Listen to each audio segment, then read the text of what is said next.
গতকাল রাতে ঘুমের মধ্যে 5 বার লোকজন এসে পায়ের উপর দুমদাম বসে পড়ছে। স্বচ্ছ ভারত, স্বচ্ছ ইন্ডিয়া, কোথায় স্বচ্ছ কোথায় কি জানি না কিছু। প্যাসেঞ্জাররা সাইড লোয়ারে কালকা মেলে এই ফেসিলিটিটা পাবে না। যখন নেতাজি সুভাষচন্দ্র বসুর 125তম জন্মবার্ষিকীর উদযাপন বর্ষ চলে, সেই সময় এই ট্রেনটার নামকরণ করা হয় নেতাজি এক্সপ্রেস।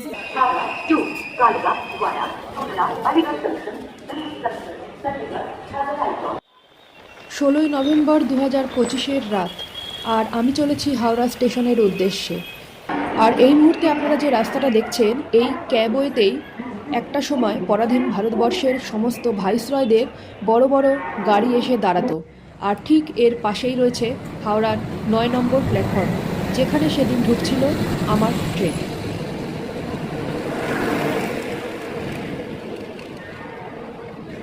ঘড়ির কাঁটায় যখন ঠিক রাত 9টা, আর তখনই হাওড়ার ওল্ড কমপ্লেক্সের 9 নম্বর প্ল্যাটফর্মে স্বমহিমায় নিজের নতুন এলএসবি কোচ নিয়ে ঢুকছে কালকা মেল।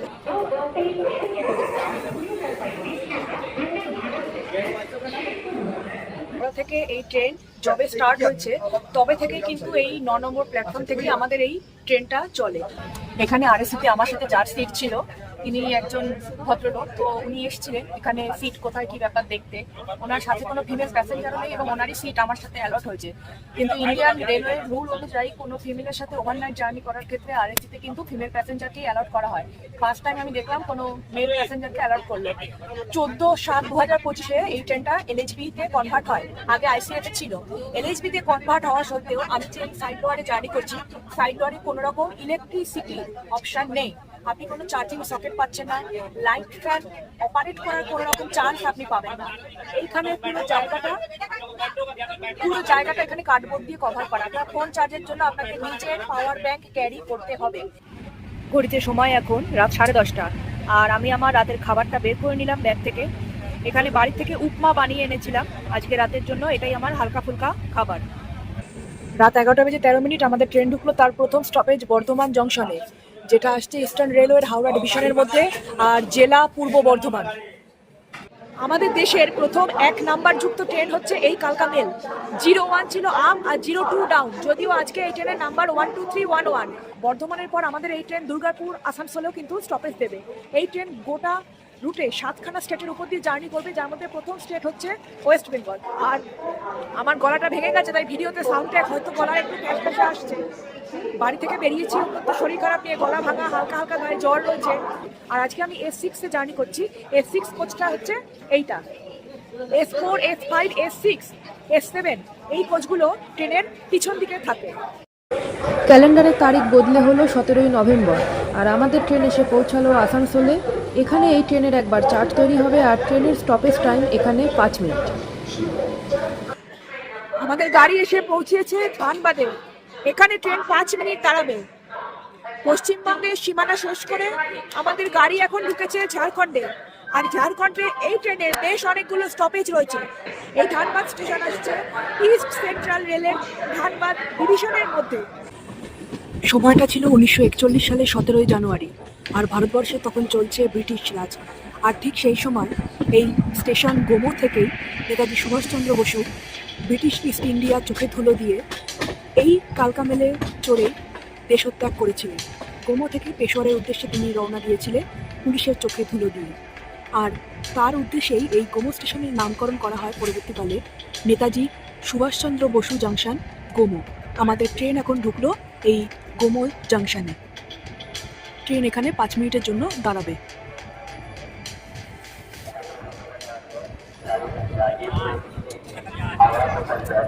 এটা এই মুহূর্তে আপনারা দেখছেন কালকা মেলের নতুন এলএইচবি কোচের ইন্ডিয়ান টয়লেট।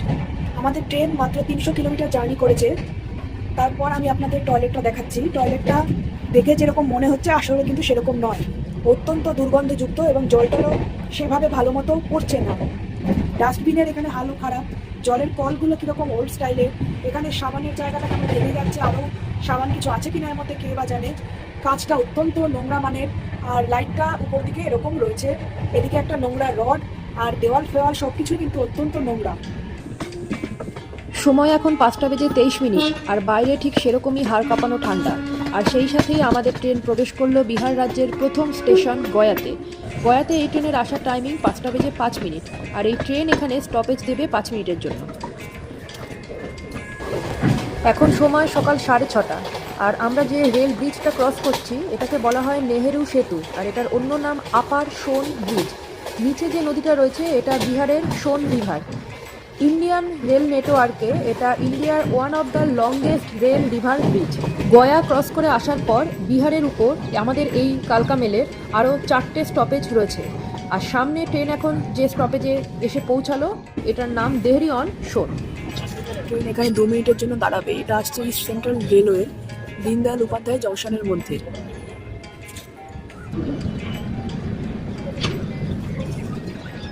আর সাসারামে ট্রেন যখনই ঢুকছে তখনই বাইরে খুব ভালো ভালো দৃশ্য দেখা যাচ্ছে। লোকেরা ওপেন এরিয়াতেই তাদের শৌচকর্ম করছে একদম ট্রেনের মানে লাইনের দুপাশে। আর উত্তর ভারতে আমাদের ট্রেন যত এগোচ্ছে রাস্তার দুপাশে কুয়াশার ঘনত্ব তত বেড়ে যাচ্ছে।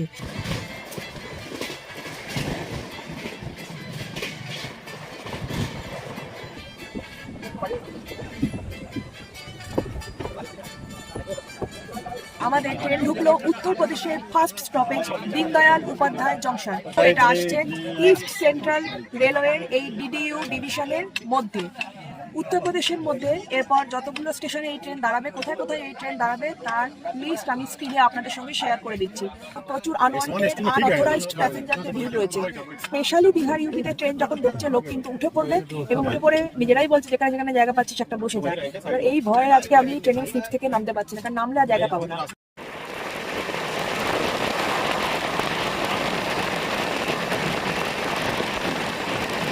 আমাদের এই ট্রেনে জার্নি করার ক্ষেত্রে আপনারা প্যান্ট্রি কারের ফেসিলিটিটা পেয়ে যাবেন। আর যদি প্যান্ট্রি কারের ফুড খেতে না চান সেক্ষেত্রে আরেকটা অপশন রয়েছে ই ক্যাটারিং। ই ক্যাটারিং এই ট্রেনের রুটে হাওড়া থেকে চণ্ডীগড় পর্যন্ত অ্যাভেলেবেল রয়েছে, যার মধ্যে অলমোস্ট 12 থেকে 13টা স্টেশনে ই ক্যাটারিং সার্ভিসটা রয়েছে।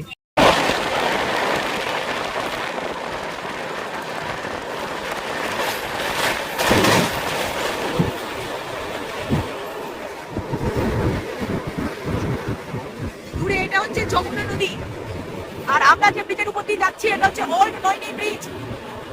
এটা ডাবল ডেকার ব্রিজ, যার উপরে রয়েছে রেলপথ আর নিচে রয়েছে সড়ক পথ। এই ব্রিজটা স্বাধীনতারও আগে উদ্বোধন করা হয়েছিল। 10:30 বাজে আমাদের ট্রেন ঢুকছে প্রয়াগরাজ জংশনের, যেটা শহর হচ্ছে এলাহাবাদ।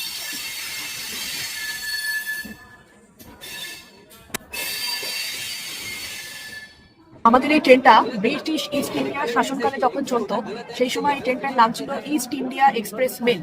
আর ট্রেনটা প্রথম যখন চলতে শুরু করে তখন ট্রেনটার রুট ছিল হাওড়া থেকে দিল্লি পর্যন্ত। After that Delhi to Chandigarh হয়ে এই ট্রেনের রুটটা কালকা পর্যন্ত এক্সটেন্ডেড হয়। হাওড়া থেকে কালকা পর্যন্ত রুটে যখন চলাচল শুরু করলো তখন ট্রেনের নাম হলো কালকা মেল। পরবর্তীতে 2021 সালে 23শে জানুয়ারিতে যখন নেতাজি সুভাষচন্দ্র বসুর 125তম জন্মবার্ষিকীর উদযাপন বর্ষ চলে সেই সময় এই ট্রেনটার নামকরণ করা হয় নেতাজি এক্সপ্রেস। প্রয়াগরাজে আমাদের এই ট্রেন দাঁড়ানোর কথা ছিল মাত্র 10 মিনিটের জন্য, কিন্তু 10:50 এখানে গাড়ি ঢুকলো, এখন 11:10 ট্রেন ছাড়ছে স্টেশন থেকে। তো মোটামুটি 20 মিনিট ট্রেন এখানে দাঁড়িয়েছিল। যেখানে একটু বেশি টাইমের ট্রেনের স্টপেজ রয়েছে সেখানে আরও বেশি টাইম নিয়ে ট্রেন দাঁড়িয়ে থাকছে, জানি না কেন। গতকালকেও তাই হয়েছে, আজকেও সকাল থেকে সেম ঘটনা শুরু হয়েছে।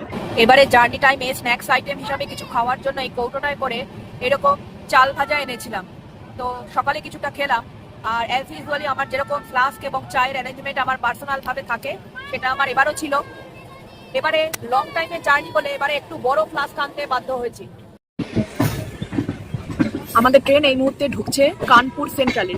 ট্রেন এখন মোটামুটি 40 মিনিট মতো লেট চলছে। ভারতের রেলওয়ে নেটওয়ার্কে 5টা সেন্ট্রাল রেলওয়ে রয়েছে, যার মধ্যে কানপুর সেন্ট্রাল অন্যতম। আর এখানে আমাদের ট্রেন 10 মিনিটের জন্য দাঁড়াবে। হাওড়া থেকে কালকা পর্যন্ত 1714 কিলোমিটার ডিস্টেন্স, আর হাওড়া থেকে কানপুর পর্যন্ত আমাদের ট্রেন তার মধ্যে 1009 কিলোমিটারের ডিস্টেন্স শেষ করলো এই কানপুরে এসে। আর যদি আপনার সিটটা এরকম উইন্ডোতে হয় তাহলে বেশ সুবিধা। স্লিপারে না ই ক্যাটারিং এর লোকেরা খুব একটা ঢুকতে চায় না, বলে গেটে আসুন খাবারটা আপনাদের দিয়ে দেবে। এসিতে যেমন ভেতরে আসে, স্লিপারে ওরা একটু মানে এদিক ওদিক অজুহাত দেয়। এখানে জানলা দিয়ে এরকম একটা বড় পার্সেল এরকম দিয়ে গেল, ক্যাশ অন ডেলিভারি ছিল। তো দুপুরের খাবারটা কানপুর থেকে নিলাম। বাইরে সূর্যাস্ত হতে আর 8 ঘন্টা মতো সময় বাকি, আর আমাদের ট্রেন এসে পৌঁছালো ইটাওয়া জাংশনে। ঘড়িতে সময় 4:40 ট্রেন ঢুকছে, এখানে ট্রেন 5 মিনিটের জন্য দাঁড়াবে। আর এই মুহূর্তে ট্রেন 1 ঘন্টা 15 মিনিট লেট। আর সেই সাথে সেই রকম ট্রেনের রিজার্ভ প্যাসেঞ্জারদের থেকে আনরিজার্ভ প্যাসেঞ্জারদের ভিড় বেশি। সিখোদাবাদ, ফিরোজাবাদ, টুন্ডলা, হাথরাস, আলিগড়, খুরজা হয়ে গাজিয়াবাদ, তারপর দিল্লি, সমস্ত জায়গায় এই ট্রেনের স্টপেজ হয়ে যায়। 1 মিনিটের স্টপেজ যেখানে, সেখানে 5 মিনিট দাঁড়ায়, যেখানে 5 মিনিটের স্টপেজ সেখানে 10 মিনিট দাঁড়ায়, আর 10 মিনিট মতো 20 মিনিট দাঁড়িয়ে থাকে। পাশ থেকে অন্যান্য সব ট্রেন বেরিয়ে চলে যায়, ট্রেনের চলার কোনো নামগন্ধ নেই। ওদিকে রেলের ওয়েবসাইট খুললে দেখা যায় যে আপ টু দিল্লি এই ট্রেনের সার্ভিস নাকি সুপারফাস্ট সার্ভিস। নতুন কোচ লেগেছে এলএইচবি, যার কোনো ক্লিনলিনেস নেই, বাথরুমে জল পড়ছে না, অত্যন্ত দুর্গন্ধ। 20 ঘন্টা জার্নি হয়ে গেল, এই মুহূর্তে আমরা রয়েছি ফিরোজাবাদে। বাইরে এখন আবার ঠান্ডার অনুভবটা বেশ ভালো মতো পাচ্ছি। আর আমাদের ট্রেন এখন ঢুকলো তুন্ডলা জংশনে 6:20। ট্রেন এখানে 5 মিনিটের জন্য দাঁড়াবে। দিল্লি পৌঁছতে এক্সপেক্টেড টাইম যেটা দেখাচ্ছে সেটা রাত 10টার আশপাশে। এই কোচগুলোকে বলা হয় এই ট্রেনের কালকা গ্রুপ অফ কোচ। এই এতগুলো কোচই এই ট্রেনের সাথে হাওড়া থেকে কালকা পর্যন্ত কন্টিনিউ হয়। আর এর সামনে বাদবাকি যতগুলো কোচ রয়েছে সেগুলোকে বলা হয় চণ্ডীগড় গ্রুপ অফ কোচ। সেই কোচগুলো চণ্ডীগড়ে গিয়ে এই ট্রেনের থেকে বাদ পড়ে যায়, মানে বলতে পারেন ট্রেন থেকে কেটে বাদ দিয়ে দেওয়া হয়। চণ্ডীগড় গ্রুপ অফ কোচের মধ্যেও কিন্তু আপনারা একদম সামনের দিকে দুখানা জেনারেল পাবেন, সেখানেও আপনারা 3টে স্লিপার পাবেন এবং এসি কোচও পেয়ে যাবেন।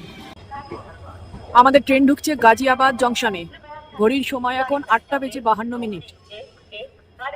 গাজিয়াবাদ আমাদের এই টোটাল রুটের 27th হল্টিং স্টেশন, আর উত্তরপ্রদেশের লাস্ট স্টপেজ এই গাজিয়াবাদে। তবে গাজিয়াবাদ আসছে নর্দার্ন রেলওয়ে দিল্লি ডিভিশনের মধ্যে।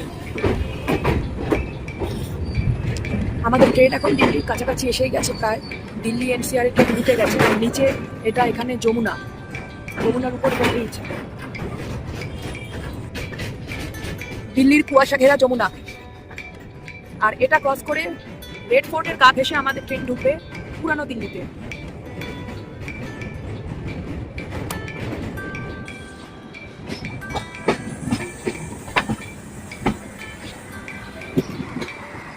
রাতের অন্ধকারে আলো জ্বলা অবস্থায় রেড ফোর্টের ওয়াল দেখুন, ট্রেন থেকে দারুণ সুন্দর লাগছে।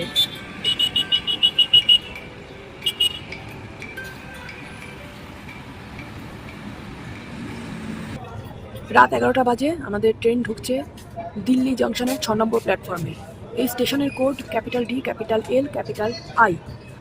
আর দিল্লি এনসিআরে ঢোকার পর আমাদের এই ট্রেনের ফার্স্ট স্টপেজ এই ওল্ড দিল্লিতে। এখানে দিল্লি থেকে আমি ক্যাটারিংয়ের অর্ডারটা নিলাম আজকে রাতের ডিনারের জন্য। দিল্লিতে এই মুহূর্তে এখন ঠিক 2 ঘন্টা ট্রেন লেটে চলছে।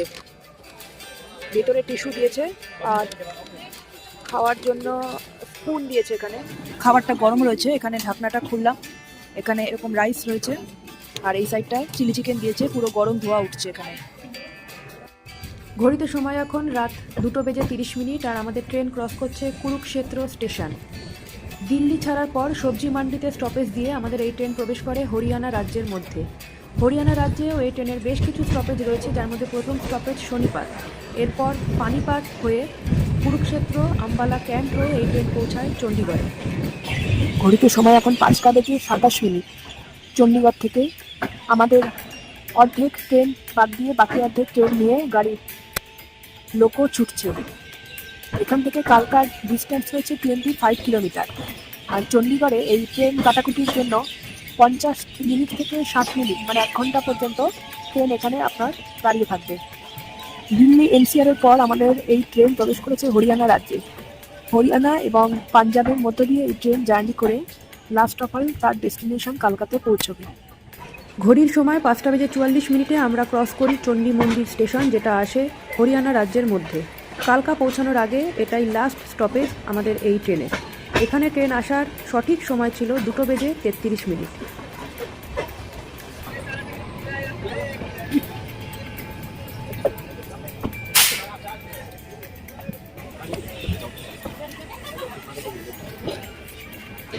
কালকা স্টেশনে নামলাম, অলমোস্ট 32 ঘন্টার জার্নি এন্ড করলাম হাওড়া থেকে কালকা পর্যন্ত। এই রুটের একটা বিখ্যাত মোস্ট ডিমান্ডিং ট্রেন, কিন্তু বিশ্বাস করুন আমার নিজের এই ট্রেনের জার্নিটা খুব একটা ভালো লাগেনি। আমি আজ পর্যন্ত যতগুলো ট্রেনে জার্নি করেছি তার মধ্যে আমার মনে হচ্ছে মোস্ট প্যাথেটিক জার্নি করলাম এই কালকা মেলে। হাওড়া কালকা মেলে যে ঐতিহ্য রয়েছে, যে হিস্ট্রি রয়েছে, তার সঙ্গে আজকে হাওড়া কালকা মেলের রুটে চলার ক্ষেত্রে না আছে ক্লিনলিনেস, না আছে কোনো টিটির সেরকম কড়া চেকিং, না আছে রুটে চলার ক্ষেত্রে কোনো ইম্পর্টেন্স ট্রেনের। এই ট্রেনকে দাঁড় করিয়ে রেখে বাকি সব ট্রেন পাস হয়।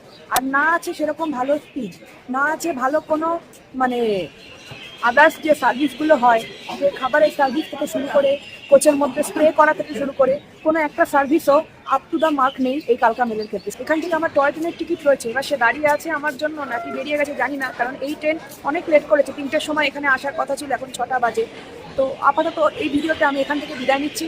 ট্রেন জার্নি রিলেটেড এরকম ভিডিও আরও দেখার জন্য আমার চ্যানেল ট্রাভেল ডায়েরি অ্যান্ড জিয়াসকে সাবস্ক্রাইব করে রাখুন। আর ভিডিওটা যদি ভালো লাগে, হেল্পফুল লাগে, অবশ্যই আমার চ্যানেলের এই ভিডিওটাকে লাইক করুন, কমেন্ট করুন, জানার থাকলে অবশ্যই প্রশ্ন করুন। বলা আমার টোটালি ভেঙে গেছে।